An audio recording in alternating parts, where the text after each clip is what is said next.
Seja muito bem-vinda, muito bem-vindo a mais um episódio do Mergulhando na Reforma Íntima.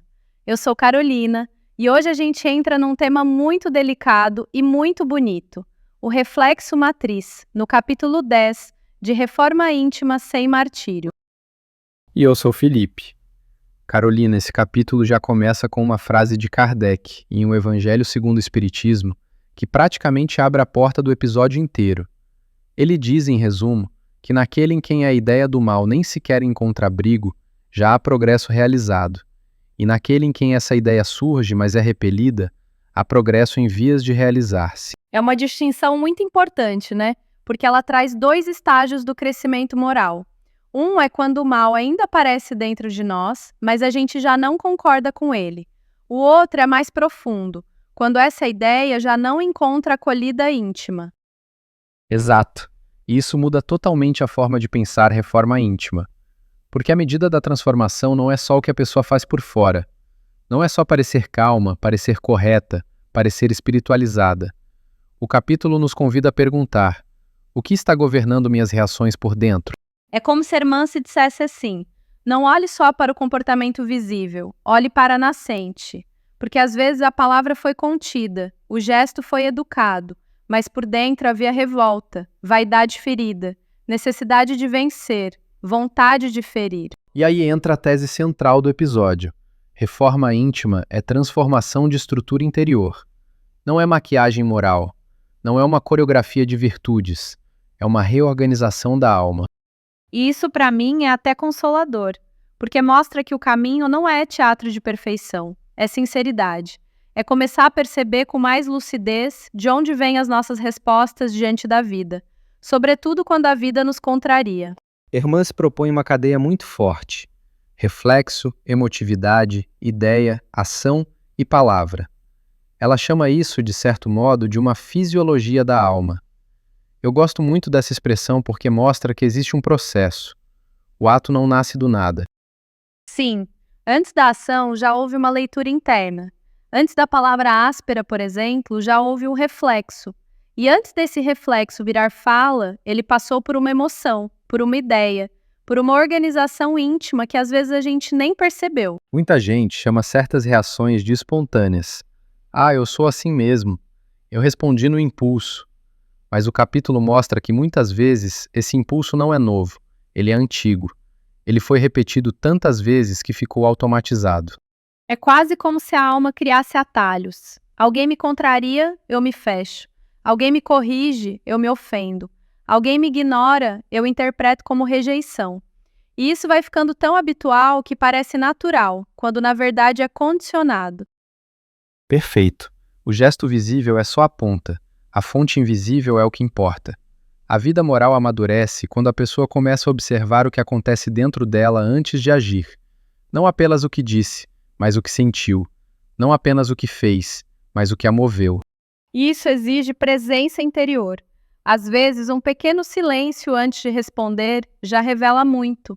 O incômodo no corpo, uma tensão, uma pressa de se defender, tudo isso pode ser sinal de que o reflexo já foi acionado. E é nessa observação que começa a liberdade. Porque, enquanto eu só vejo a ação pronta, eu me sinto arrastado. Mas quando eu percebo a corrente interna, eu começo a escolher melhor. Talvez ajude muito a organizar 3 palavras que às vezes a gente mistura: personalidade, hábito e caráter. De um jeito bem simples, personalidade é a estrutura mais ampla do nosso modo de sentir, pensar e nos relacionar. Isso. Já o hábito é a repetição automatizada dentro dessa estrutura. É o trilho. Aquilo que vai sendo feito tantas vezes que passa a operar quase sem exame. E o caráter seria a feição moral mais consolidada que vai surgindo dessa repetição. Ou seja, um ato isolado não define ninguém, mas a repetição de certas respostas vai desenhando a pessoa. Se eu repito impaciência, defesa, ironia, ciúme, melindre, isso vai moldando o meu jeito de sentir e de me vincular. Hermance ajuda quando fala dos reflexos como personalidades indutoras, núcleos automáticos que sustentam inclinações, impulsos, desejos, intenções e hábitos. Eu acho essa imagem muito feliz, embora densa, porque mostra que há dentro de nós zonas já treinadas para reagir de certo modo. E isso conversa muito com a filosofia moral também. A repetição vai cavando sulcos. No começo, a resposta parece uma escolha solta. Depois vira costume. Mais tarde, vira quase uma assinatura afetiva. Aí a pessoa diz: meu caráter é esse. Mas às vezes não é caráter no sentido nobre da palavra, é só hábito endurecido. E isso importa muito, porque o que foi construído pode ser reeducado. Que alívio, né? Porque se tudo fosse essência fixa, a reforma íntima seria impossível. Mas se muita coisa em nós é repetição, então existe um caminho para repetir diferente, sentir diferente, responder diferente. E é justamente esse terreno que prepara o capítulo para o tema central. Qual é o reflexo matriz que vem organizando tanta coisa dentro de nós? Hermance identifica um reflexo matriz muito presente na vida humana, o interesse pessoal. E ela faz uma distinção importante. O interesse individual em si não é um mal. Ele é necessário ao progresso, ao cuidado de si, ao discernimento. O problema começa quando esse interesse cresce demais, ocupa o centro de tudo e se deforma. Aí surge o personalismo, que ela chama de parcela patológica do ego. Não é simplesmente existir um eu, é o eu hipertrofiado. Esse eu exagerado passa a organizar a leitura da vida. Tudo é medido pelo impacto sobre mim, minha imagem, meu valor, meu lugar, meu reconhecimento. O mundo deixa de ser encontro e aprendizado, vira um espelho da autoimportância. E a autoimagem ganha um peso enorme. A pessoa não reage só ao fato, ela reage ao que o fato parece dizer sobre ela. Uma crítica vira humilhação, um silêncio vira desprezo, um elogio dado ao outro vira ameaça. Isso tem muito a ver com o tempo em que vivemos. Exposição constante, necessidade de validação, comparação silenciosa, vontade de ser visto, medo de ser esquecido. As redes amplificam bastante esse reflexo do interesse pessoal. Sim, e não precisa nem ser só no ambiente digital. A cultura inteira estimula uma espécie de vigilância da imagem. Como eu apareço? Como sou percebida? Como me posiciono? A pessoa vai ficando excessivamente sensível à contrariedade, porque tudo toca esse personagem que ela montou. E aí entramos numa luta antiga. O capítulo sugere que esse reflexo é milenar. Ele dirige escolhas, interpretações e afetos de um jeito quase automático. A reforma íntima, então, não é destruir o eu, mas desinflá-lo, recolocá-lo no seu devido lugar. Tem uma sequência do capítulo que é muito precisa. Quando o interesse pessoal é contrariado, a pessoa se magoa. Quando ferida, entra no melindre. Quando ameaçada, cai na insegurança. Quando lesada, inclina-se ao revide. É quase um mapa do ego ferido. É um mapa mesmo, e ele aparece no cotidiano o tempo todo. Na família, alguém não concorda com você, e em vez de diálogo nasce uma mágoa silenciosa. No trabalho, um feedback é recebido como ataque pessoal. No trânsito, uma fechada vira questão de honra. Nas redes sociais, isso fica quase didático. Uma discordância vira ofensa, um comentário vira guerra. A pessoa passa horas remoendo porque sentiu a autoimagem beliscada. E às vezes, até no ambiente religioso, onde esperaríamos mais vigilância, o personalismo continua muito ativo. Sim, a criatura pode servir, estudar, falar bonito, mas se não é lembrada, se não é elogiada, se é contrariada numa reunião, desorganiza-se por dentro. Aí a gente percebe, o sofrimento ali nem sempre é profundidade moral, muitas vezes é reflexo egóico. Isso é forte, porque quebra uma ilusão. Nem toda dor moral é sinal de sensibilidade elevada. Às vezes é apenas autocentralidade. Dói porque eu me pus no centro da leitura dos fatos. E claro, isso não significa desprezar a dor, significa entendê-la melhor. Em vez de dizer, olha como me feriram, talvez perguntar, o que em mim foi acionado aqui? Essa pergunta muda tudo.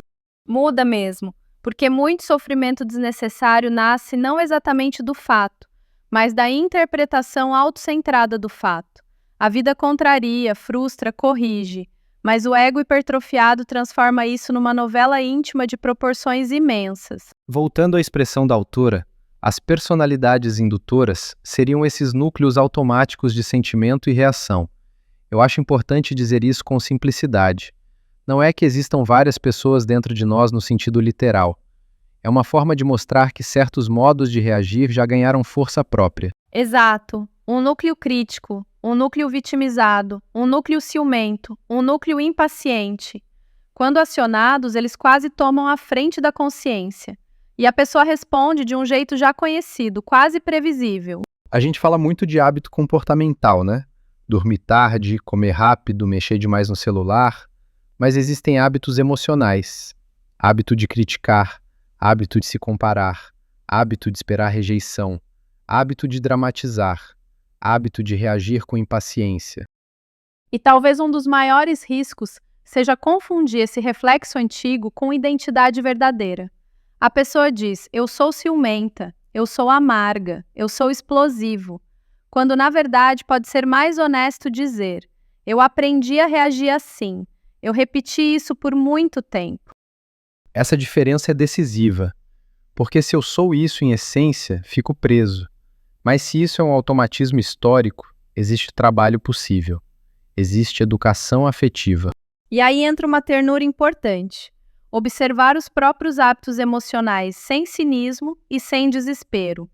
Não para se absolver de tudo, nem para se condenar por tudo, mas para reconhecer, tem um trilho aqui, e eu preciso deixar de morar nele. Bonito isso, deixar de morar no trilho, porque o automatismo é confortável, mas aprisiona.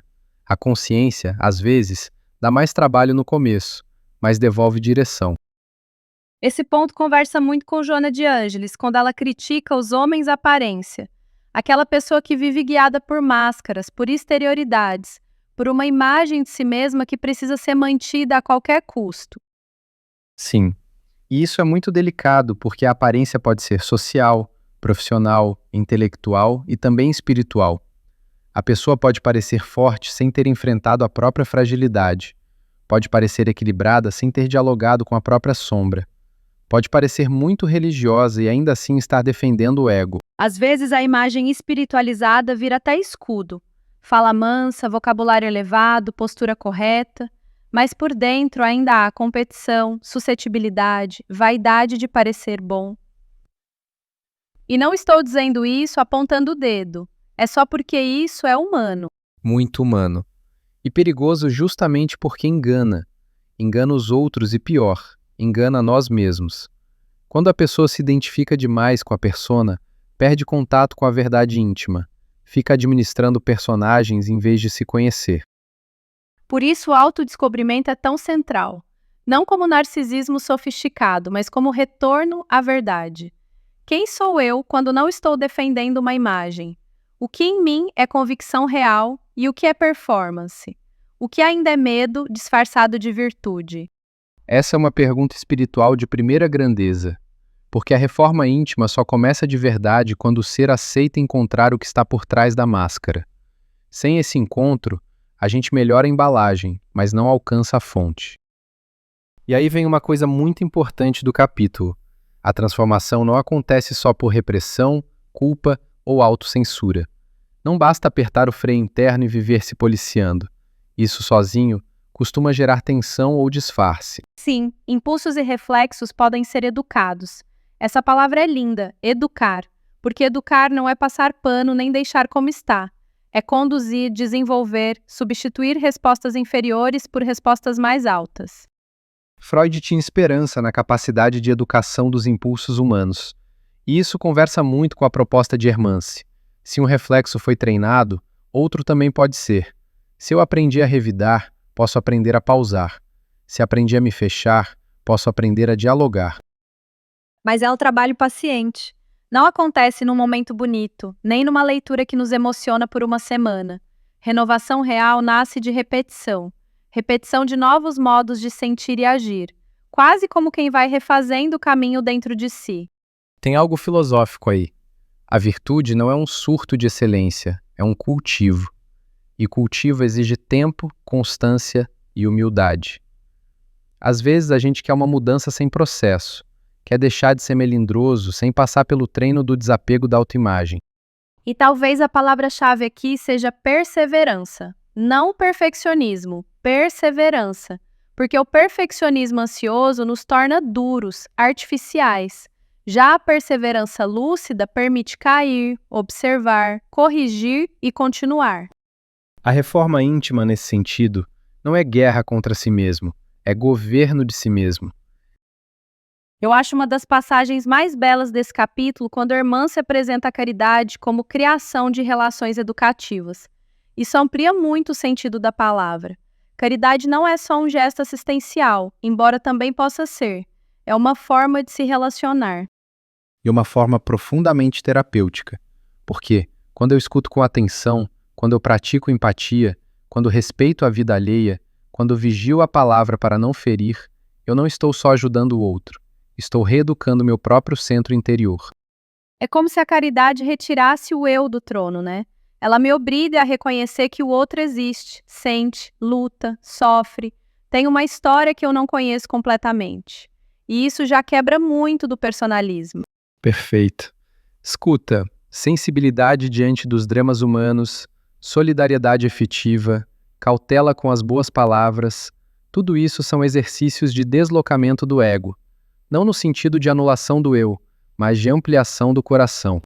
E eu gosto muito dessa ideia de relação educativa, porque às vezes a convivência difícil, se bem vivida, educa mais do que longos discursos. Aquela pessoa que me exige paciência pode estar revelando onde ainda sou governada pelo meu reflexo antigo. O próximo é um laboratório, nem sempre confortável, mas muito eficiente. Na convivência, os automatismos aparecem, e ali a caridade deixa de ser teoria e vira treino real de descentramento. E quando esse treino é sincero, algo dentro de nós muda de lugar. A alma vai ficando menos suscetível, menos autocentrada, mais aberta. A caridade corrige o mundo um pouquinho, sim, mas corrige muito profundamente quem a pratica. No ápice do capítulo, Hermance fala da formação de um novo reflexo, o interesse universal. Acho isso belíssimo, porque mostra que o altruísmo não nasce apenas como um ideal abstrato. Ele pode se tornar um reflexo matriz novo, um centro reorganizador da alma. Ou seja, depois de muito treino em empatia, respeito, escuta e serviço, a pessoa começa a não pensar só em como os fatos a atingem, mas em como a vida pede dela uma resposta mais ampla, mais justa, mais amorosa. E isso tem tudo a ver com liberdade interior. Liberdade não é fazer o que se quer a qualquer momento. É não ser governado por qualquer ofensa, medo ou vaidade. É não entregar a direção da alma a cada contrariedade. Quando o interesse universal cresce, a leitura da realidade muda. O outro deixa de ser ameaça à minha imagem e passa a ser companheiro de jornada. A dor alheia deixa de ser paisagem. O conflito deixa de ser só ofensa e pode virar aprendizado. E aí a frase de Kardec volta com toda a força. Primeiro, existe o estágio em que a ideia do mal ainda vem, mas é repelida. Isso já é progresso real. Depois, com a educação afetiva profunda, chegamos a um ponto em que o mal já não encontra ressonância íntima. Que coisa linda pensar assim. Não como santidade performática, mas como transformação verdadeira do gosto moral, do reflexo mais íntimo, daquilo que espontaneamente começa a brotar de nós. Sim, o coração vai se tornando outro. E quando o coração muda de matriz, a vida inteira muda de resposta. Para a gente fechar, eu fico com essa sensação tão importante. Repelir o mal já é avanço. Às vezes a pessoa sofre porque ainda percebe sombras dentro da gente, mas perceber e não consentir já é um passo imenso. Sem dúvida, o capítulo é firme, mas não cruel. Ele não propõe perfeccionismo ansioso, propõe lucidez. Domar as más inclinações, como Kardec diz, já é sinal de trabalho moral autêntico. O erro seria exigir de si um estado final sem respeitar o processo. Então talvez a síntese seja essa: disciplina interior com ternura, vigilância sim, responsabilidade sim, mas sem se esmagar, sem transformar a reforma íntima em martírio psicológico. Porque a verdadeira mudança acontece quando a consciência passa a governar onde antes governavam os reflexos. Isso é lento, concreto, cotidiano. Numa resposta menos ríspida, numa mágoa que dura menos, numa escuta mais sincera, num impulso de revide que não encontra passagem. Se esse episódio deixar uma pergunta, talvez seja esta: o que me governa quando a vida me contraria? Porque ali, nesse instante pequeno, se revela muito da nossa estrutura íntima. E também muito da nossa possibilidade de renovação. Carolina, que conversa boa. Muito boa, Felipe. Obrigada a você que esteve com a gente em mais esse mergulho. Que a gente siga com coragem e delicadeza, educando o coração. Um abraço carinhoso a todos. Até a próxima, Carolina. Até a próxima, Felipe. Tchau, tchau.